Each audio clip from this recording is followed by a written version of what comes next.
ಆಮೇಲಾಗಿ ನಾವು ಅಂದ್ಕೊಂಡ್ವಿ ಅಟ್ಲೀಸ್ಟ್ ಸುದೀಪ್ ಅವ್ರ ಕಾಂಬಿನೇಷನ್ ಏನಾದ್ರು ಒಂಚೂರು ನನಗೂ ನಾನು ಅವ್ರ ಜೊತೆ ಯಾವ ಮೂವಿನೂ ಮಾಡಿಲ್ಲ. ನಾನು ಡಿ ಬಾಸ್ ಜೊತೆಗೆ ಯಜಮಾನ ಮೂವಿ ಮಾಡಿದ್ದೆ, ಆಮೇಲೆ ಶಿವಣ್ಣ ಜೊತೆ ಆಯುಷ್ಮಾನ್ ಭವ ಮಾಡಿದ್ದೆ, ವಿಜಯ್ ಸರ್ ಜೊತೆ ಸಲಗ ಮಾಡಿದೆ, ಕಿಟ್ಟಿ ಅವ್ರ ಜೊತೆ ಗೌಳಿ ಮಾಡಿದೆ, ಲೂಸ್ ಮಾದ ಅವ್ರ ಜೊತೆಗೆ ಅಜರಾವ್ ಸರ್ ಜೊತೆಗೆ, ಡಾಲಿ ಕೃಷ್ಣ ಅವ್ರ ಜೊತೆಗೆ ಜಾನಿ ಜನಾರ್ದನ್ ಮಾಡಿದೆ, ಎಲ್ಲ ಜೊತೆ ಮಾಡಿದ್ದೆ, ಜೇಮ್ಸು ಮಾಡಿದೆ.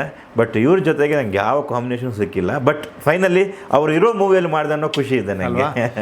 ಆದಷ್ಟು ಬೇಗ ಸುದೀಪ್ ಅವರ ಸಿನಿಮಾದಲ್ಲಿ ನಿಮಗೊಂದು ಅದ್ಭುತವಾದಂಥ ಅವಕಾಶ ಸಿಗುತ್ತೆ, ನೀವು ವೇಟ್ ಮಾಡ್ತಾಯಿರಿ. Thank you sir, thank you. ನಾವು ಅಂದರೆ ನಾವು ಅದನ್ನು ತೆರೆ ಮೇಲೆ ನೋಡೋಕ್ಕೆ ಇಷ್ಟಪಡ್ತೀವಿ. ನಾನು ನಿಜ ಹೇಳ್ತೀನಿ ಸರ್, ನನಗೆ ನಾನು ಅದನ್ನು ಹೇಳಬೇಕಂತ ಓಪನ್ ಮಾಡಿದೆ, ಅಲ್ಲೇ ಕ್ಲೋಸ್ ಮಾಡಿದೆ.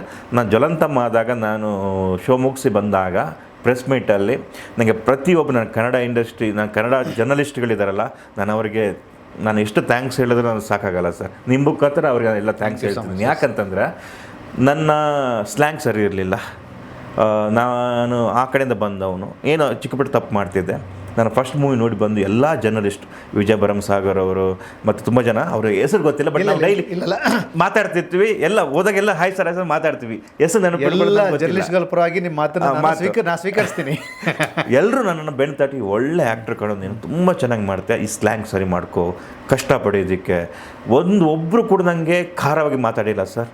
ಇದುವರೆಗೂ ನೀನು ಒಳ್ಳೆ ಆರ್ಟಿಸ್ಟ್, ನೀನು ಬೆಳಿತೀಯ, 100% ಬೆಳಿತೀಯ, ಇದನ್ನು ಸರಿ ಮಾಡ್ಕೋ ಸರ್, ಟೈಮ್ ಆಗುತ್ತೆ, ಏನು ತೊಂದರೆ ಇಲ್ಲ, ನೀನು ಸರಿ ಮಾಡ್ಕೋ ಇದನ್ನು ಅಂತೇಳ್ಬಿಟ್ಟು ಆವತ್ತಿಂದ ಇವತ್ತಿನವರೆಗೂ ಸರ್ ಪ್ರತಿಯೊಬ್ಬರು ಟಿ ವಿ ಮಾಧ್ಯಮದವರಾಗಿರ್ಬೋದು, ನಮ್ಮ ಪೇಪರ್ ಅವರಾಗಿರ್ಬೋದು, ಪ್ರತಿಯೊಬ್ಬರು ನನ್ನ ಬೆನ್ನು ತಟ್ಟಿ ನಾನು ಇಲ್ಲಿವರೆಗೆ ಕರ್ಕೊಂಬಂದಿದ್ದಾರೆ ಸರ್. So sweet. ನಾನು ಓಪನ್ ಆಗಿ ಹೇಳ್ತೀನಿ, ಇಲ್ಲ ನಿಮ್ಮ ಕೃತಜ್ಞತೆ ನಂಗೆ ಅರ್ಥ ನಿಜವಾಗ್ಲೂ ನನಗೆ ತುಂಬ, ನಾನು ಯಾವಾಗಲೂ ಗ್ರೇಟ್ಫುಲ್ ಅಂತ ಹೇಳ್ತಾ ಇರ್ತೀನಿ, ನಾನು ತುಂಬ ಕಡೆ ಹೇಳಿದ್ದೀನಿ ಈ ಮುಖಾಂತರ ಅವ್ರಿಗೆ ಸರ್. ಮೇಲಾಗಿ ನೀವು ಥಿಯೇಟರಿಂದ ನಮ್ಗೆ ಇನ್ನೂ ತುಂಬ ಸ್ಟ್ರಾಂಗ್ ಕನೆಕ್ಟ್ ಆಗೋದು ಡಾಕ್ಟರ್ ರಾಜ್ಕುಮಾರ್ ಅವರು ಕೂಡ ಥಿಯೇಟ್ರಿಂದ.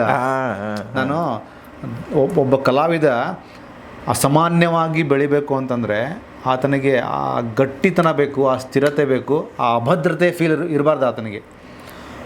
ಸೊ ನೀವು ಥಿಯೇಟ್ರಿಕಲಿ ಬಂದಿರೋದ್ರಿಂದ ಎಲ್ಲವೂ ಕನೆಕ್ಟ್ ಆಗ್ತೀರ ನೀವು. ಬೇರೆ ಭಾಷೆ ಹೆಂಗೆ ನಡೀತದೆ ಸಿನಿಮಾಗಳು? ಚೆನ್ನಾಗಿದೆ. ಈಗ ಲೆನಿನ್ ಮಾಡ್ತಾ ಇದ್ದೀನಿ, ಇನ್ನೊಂದು ಐಟಮ್ ಸಾಂಗ್ ಪೆಂಡಿಂಗ್ ಇದೆ, ತುಂಬ ಚೆನ್ನಾಗಿದೆ ಆ ಮೂವಿನೂ ಕೂಡ.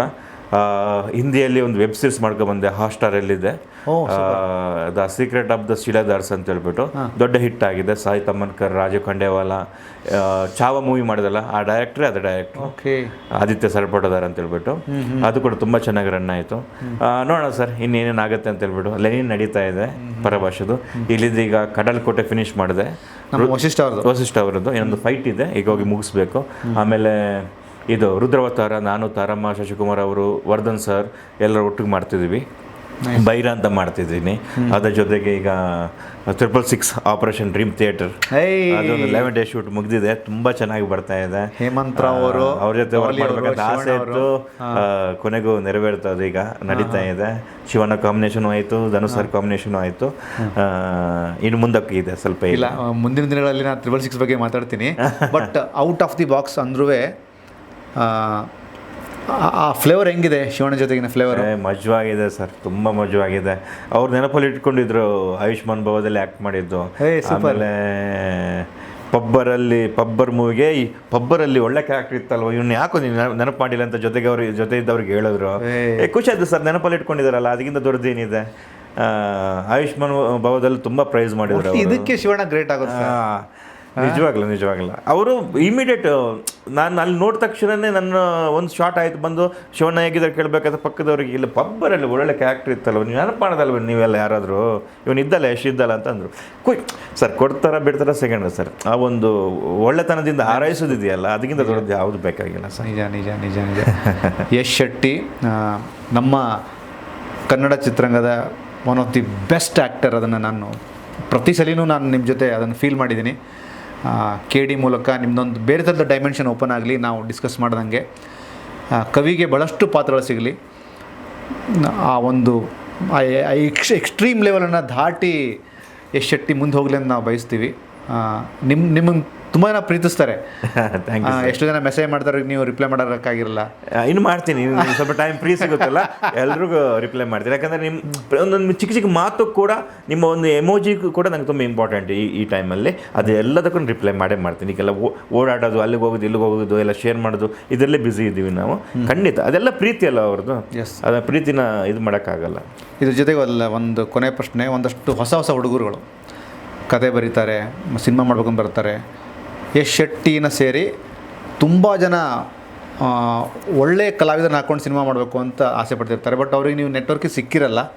ತುಂಬ ಜನ ನೀವು ಹೇಳ್ದಂಗೆ ಸಖತ್ ಪೇಮೆಂಟ್ ಅಂತೆ, ಸಖತ್ ಕಾಸ್ಟ್ಲಿ ಅಂತೆ, ಆ ಥರದ್ದೆಲ್ಲ ಒಂದಷ್ಟು ಹಬ್ಸ್ ಇರ್ತಾರೆ. ಇದಕ್ಕೇನು ಕ್ಲಾರಿಟಿ ಕೊಡೋಕೆ ಹೋಗ್ತೀರಾ? ಡೈರೆಕ್ಟ್ ನಿಮ್ಮನ್ನು ಅವರು ಮೆಸೇಜ್ ಮಾಡಿ? ಏನಿಲ್ಲ, ಇನ್ಸ್ಟಾಗ್ರಾಮಲ್ಲಿ ಮೆಸೇಜ್ ಮಾಡಿದ್ರೆ ನಾವಂತೂ ನೋಡ್ತಾ ಇರ್ತೀವಿ. ಇನ್ಸ್ಟಾಗ್ರಾಮಲ್ಲಿ ಸರ್ ನಾನು ನಿಮಗೆ ಒಂದು ಸ್ಟೋರಿ ಹೇಳಬೇಕು. ಈಗ ಏನಾಗುತ್ತೆ, ತುಂಬ ಜನ ನಮ್ಮ ಕಾಂಟ್ಯಾಕ್ಟ್ ಮಾಡೋಕ್ಕೆ ಟ್ರೈ ಮಾಡ್ತಾರೆ, ಯಾವ್ದಾದ್ರು ಪ್ರೊಡ್ಯೂಸರ್ ಇದ್ದಾರೆ ಅಂತ ಹೇಳ್ಬಿಟ್ಟು. ನಮ್ಮ ಹತ್ರ ಅಷ್ಟು ಇರಲ್ಲ. ಎಸ್, ತುಂಬ ಜನ ಭಾವನೆ ಇರುತ್ತೆ, ನಮ್ಮದು ಒಳ್ಳೆ ಸ್ಟೋರಿ ಇದೆ, ಇವ್ರಿಗೆ ಪ್ರೊಡ್ಯೂಸರ್ ಪರಿಚಯ ಇರ್ತಾರೆ, ಇವ್ರಿಗೆ ಯಾರಿದ್ರೆ ಮಾಡಿಸೋಣ, ಹಾಗಾಗಿ ಇವ್ರೊಂದು ಕತೆ ಕೇಳಿ ಚೆನ್ನಾಗಿ ಅಂತಂದು ಇವರೇ ಪ್ರೊಡ್ಯೂಸರ್ ಕೊಡಿಸ್ತಾರೆ. ಏನೇನೋ ಇರುತ್ತೆ, ನಿಮಗೆ ಇಂಡಸ್ಟ್ರಿ ಬಗ್ಗೆ ಗೊತ್ತಿರುತ್ತೆ. ಅಂದರೆ ಅದು ಅವ್ರ ವಿಚಾರ ತಪ್ಪಲ್ಲ, ತಪ್ಪಲ್ಲ ಪಾಪ, ಅದು ಎಲ್ಲದಕ್ಕೂ ಇರಲ್ಲ, ಹಂಗಿರಲ್ಲ. ಬಟ್ ಸ್ಟೋರಿ ಹೇಳಲೇಬೇಕು, ನಾವು ಮೀಟ್ ಆಗಬೇಕಂದ್ರೆ ಏನಿಲ್ಲ, ಇನ್ಸ್ಟಾಗ್ರಾಮಲ್ಲಿ ನೀವು ಮೆಸೇಜ್ ಮಾಡಿದ್ರು ಆಗುತ್ತೆ. ಸರ್ ಹಿಂಗೆ ನಿಮ್ಮ ಅವ್ರ ನಂಬರ್ ಕಳಿಸಿದ್ರೆ ಸಾಕು, ಈ ವಿಷಯ ಬಗ್ಗೆ ಮಾತಾಡೋಕ್ಕಿದೆ ಸರ್, ನನ್ನ ನಂಬರ್ ಇದೆ, ನಂಗೊಂದು ಕಾಲ್ ಹಾಕಿ ಅಂತ ಹೇಳಿದ್ರೆ ನಾವೇ ಮಾಡ್ತೀವಿ. ಇಲ್ಲ ಅಂದಿದ್ರೆ ಇಲ್ಲಿ ಇಂಡಸ್ಟ್ರಿಯಲ್ಲಿ ತುಂಬ ಜನ ಮ್ಯಾನೇಜರ್ಗಳಿದೆ, ಎಲ್ಲರ ಹತ್ರ ನಮ್ಮ ನಂಬರೇ ಇದೆ, ಯಾರ ಹತ್ರ ಕೇಳಿ ತಗೋಬೋದು, ಏನು ತೊಂದರೆ ಇಲ್ಲ. ಬಟ್ ಒಳ್ಳೊಳ್ಳೆ ಸ್ಕ್ರಿಪ್ಟ್ ಬರಲಿ, ಮಾಡೋಣ. ನಮ್ಮದು KD ಕಂಪ್ಲೀಟ್ ಆಲ್ಬಮ್ ಹಿಟ್ಟು. ನಿಮ್ದು ಒಂದು ಫೇವ್ರೇಟ್ ಯಾವ್ದಾರ ಒಂದು ಸಾಂಗ್ ಮೂಲಕ ಎಪಿಸೋಡ್ ಎಂಡ್ ಮಾಡೋಣ. ಯಾವ ಸಾಂಗ್ ನನಗೆ ಸಕ್ಕತ್ ಎಂಜಾಯ್ ಮಾಡಿದ್ದು? ಅದು ಅಣ್ಣ ತಮ್ಮಂದಿರೋ ಸಾಂಗಲ್ಲಿ 2 ಲೈನ್ ಬರುತ್ತಲ್ವಾ, ಒಂದೇ ತಾಯಿಗೆ ಹುಡ್ತಾರೋ, ಆಮೇಲೆ ಏನೋ ಅದು ಚೆನ್ನಾಗಿದೆ. ನಾನು ಒಂದೇ ತಾಯಿಗೆ ಹುಡ್ತಾರೋ, ಆಮೇಲೆ ಬೇರೆ ಬೇರೆ ಆಗ್ತಾರೋ, ಮತ್ತು ಒಂದೇ ಮನೆಯಲ್ಲಿ ಹುಟ್ಟಿ ನಡುಗೆ ಗೋಡೆ ಕಟ್ತಾರೆ. ಅದೆಲ್ಲ ಅಯ್ಯೋ ನನಗೆ ತುಂಬ ಇಷ್ಟ ಸರ್. ಅದು ಅವ್ರು ಬಿಡಿ, ಆ ತಾಯಿ ಬಗ್ಗೆ ಮಾತಾಡೋ ಬಗ್ಗೆ ಅವ್ರಿಗೆ ಏನಿಲ್ಲ, ಆಗಲೇ ಬ್ರಹ್ಮ ವಿಷ್ಣು ಅಲ್ಲಿಂದ ಶುರುವಾಗಿದೆ. ನಿಜ. ಬಟ್ ಸೂಪರ್ ಸರ್, ಒಳ್ಳೆ ಎಕ್ಸ್ಪೀರಿಯನ್ಸ್. KD ಎಲ್ಲ ಎಂಡಿಂಗ್ ಚೆನ್ನಾಗಿತ್ತು. ಪಾಯಿಂಟ್ ನೋಡಿ, ಏನು ಎಮೋಷ್ನಲ್ ಎಂಡಿಂಗ್ ಬಂತು ಎಪಿಸೋಡು. ಬಟ್ ಭಾಳ ಖುಷಿ ಆಯ್ತು ಯಶ್.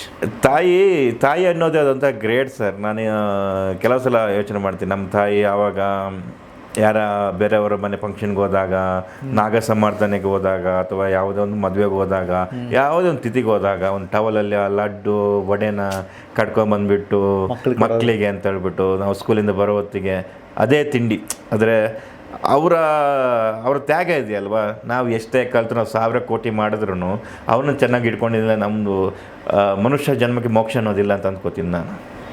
ನನಗೆ ಅದೆಲ್ಲ ಅವ್ರ ಕೊನೆ ವಯಸ್ಸಿರೋವರೆಗೂ ಅವ್ರನ್ನ ಚೆನ್ನಾಗಿ ನೋಡ್ಕೊಳ್ಳೋದೆ ಮೋಕ್ಷಕ್ಕೆ ಮೊದಲ ಕಾರಣ ಅಂತ ಹೇಳ್ತೀನಿ ನಾನು. ಯಾಕೆಂದರೆ ಆ ಪ್ರೀತಿ ಇದೆ ಅಲ್ವಾ, ಎಲ್ಲ ತಾಯಿಗಳು ಎಲ್ಲ ತಂದು ಹಾಕೋಕ್ಕಾಗಲ್ಲ. ಇದ್ದವ್ರಿಗೆ ಆ್ಯಪಲ್ ತಂದು ಹಾಕ್ತಾರೆ, ಇಲ್ದಿದ್ದವರಿಗೆ ಮನೆ ಪಕ್ಕದಲ್ಲಿ ಸೀಬೆಕಾಯಿನೇ ಆ್ಯಪಲ್ ಆಗಿರುತ್ತೆ, ಸರಿನಾ? ಬಟ್ ಅವರ ತ್ಯಾಗ ಇದೆಯಲ್ಲ ದೊಡ್ಡದು. ನನ್ನ ಲೈಫಲ್ಲಿ ನಮ್ಮ ತಾಯಿ ದೊಡ್ಡಮ್ಮ ತ್ಯಾಗ ತುಂಬ ದೊಡ್ಡದಿದೆ. ನಾನು ಅದಕ್ಕೆ ಅವಾಗ ನೆನೆಸ್ಕೋತಾ ಇರ್ತೀನಿ. ಸಿಂಗಲ್ ಪೇರೆಂಟ್ಸ್ ಆಗಿ ಇಬ್ಬರೂ ಮಕ್ಕಳನ್ನ ದೊಡ್ಡದಾಗಿ ಮಾಡೋದಿದೆಯಲ್ಲ, ಅಷ್ಟು ಈಸಿ ಕೆಲಸ ಅಲ್ಲ ಅದು. ಅವರಿಗೆ ತಿನ್ನಕ್ಕಿರಲ್ಲ, ಏನೂ ಇರಲ್ಲ, ಆದ್ರೂ ಎಲ್ಲನೂ ಆ ಸ್ವೀಟ್ ಅವರು ತಿನ್ಬೋದಿತ್ತಲ್ಲ ಸರ್. ಆ ಒಂದು ಲಾಡನ್ನ ಒಂದು ವಡನ ಹಂಗೆ ಹಿಡ್ಕೊಂಡು 3 ಮಕ್ಕಳಿಗೆ ಪಾಲು ಮಾಡಿಕೊಡೋದು ಹೆಂಗಿರುತ್ತೆ ಅದು. ಬಟ್ ಅದು ಅವ್ರ ಸ್ಪೆಷಲಿ ಈ ವಿಷಯ ತುಂಬ ಜನ ಯಾರೆಲ್ಲ ಒದ್ದಾಡಿರ್ತಾರಲ್ಲ, ನೀವು ಹೇಳಿದ ಕತೆ ಕನೆಕ್ಟ್ ಆಗಿರ್ತಾರಲ್ಲ, ಅವ್ರಿಗೆ ಅರ್ಥ ಆಗುತ್ತೆ. ಇಲ್ಲ ಬಿಡು, ಪ್ರಪಂಚದಲ್ಲಿ ನಮ್ಮ ಥರ ತುಂಬ ಇದ್ದಾರೆ ಅಂದರೆ ನೀವು ಹೇಳಿದ ಕತೆ. ಹೌದೌದೌದು, ಸಿಂಗಲ್ ಪೇರೆಂಟ್ನ ಕತೆ ತುಂಬ ಜನ ಇದ್ದಾರೆ ಸರ್, ತುಂಬ ಜನ ಇದ್ದಾರೆ. ನಮ್ಮ ತಂದೆ ತಿರ್ಕೊಂಡ್ಮೇಲೆ ಅವರೇ ಬೀಡಿ ಕಟ್ಕೊಂಡು ಹಂಗೆ ನಮ್ಮನೇಲಿ ದೊಡ್ಡದು ಮಾಡಿದ್ದು. ಸೊ ನಾನು ಕೂಡ ಎಲ್ಲ ನಮ್ಮದು ಕೂಡ ಏನೋ ನೋಡ್ಕೋಬೇಕಿತ್ತು, ನಾವು ಕೂಡ ಹಂಗೆ ಮಾಡಿದ್ವಿ. ಬಟ್ ಅವ್ರದ್ದು ಅದು ಈಸಿ ಅಲ್ಲ ಸರ್. ಲೈಫಲ್ಲಿ ಏನೂ ದಿಕ್ಕಿರಲ್ಲ, ಎಲ್ಲ ಡಿಸಿಷನ್ ನೀವೇ ತಗೋಬೇಕು, ನೀವೇ ದೊಡ್ಡದು ಮಾಡಬೇಕನ್ನಾಗ ತಾಯಿ ದುರ್ಗಿ ಆಗ್ತಾರೆ. ಫ್ಯಾಂಟಾಸ್ಟಿಕ್. ತುಂಬ ಇಲ್ಲಿ ಮತ್ತೆ ಜೋಗಿ ಬಂದು ಕೂತ್ಕೊಂಡ್ಬಿಟ್ರು, ಕವಿಯಲ್ಲಿ ಜೋಗಿ ಪ್ರೇಮ್ ಬಂದು ಕೂತ್ಕೊಂಡ್ಬಿಟ್ರು. Thank you so much. Thank you sir, thank you. ತುಂಬ ಒಳ್ಳೊಳ್ಳೆ ಸಿನಿಮಾಗಳು ನೀವು ಮಾಡ್ತಿದ್ದೀರಿ. ಇದು ಲಿಸ್ಟ್ ಹಿಂಗೆ ಹೋಗಲಿ, ಜನರ ಮನಸ್ಸಲ್ಲಿ ಶಾಶ್ವತವಾಗಿ ಉಳಿಯುವಂತಹ ಕಲಾವಿದರಾಗಿ ನೀವು ಉಳಿರಿ ಅಂತ ನಾನು ತುಂಬ ಒಳ್ಳೆ ಮನಸ್ಸಲ್ಲಿ ಕೇಳ್ತೀನಿ. Thank you so much. ಯಾವಾಗಲೂ ಸಿಕ್ಕಿದ್ರು ಹಿಂಗೆ ಭಯ ತುಂಬ ಹಾರೈಸ್ತೀರಾ. ಥ್ಯಾಂಕ್ ಯು ಸರ್, ಖಂಡಿತವಾಗಿ. ನಾವು ಪದೇ ಸಿಗ್ತಾ ಇರೋಣ, ಹಿಂಗೆ ಒಳ್ಳೊಳ್ಳೆ ವಿಷಯದ ಬಗ್ಗೆ ಮಾತಾಡ್ತಾನೆ ಇರೋಣ. ಎಸ್.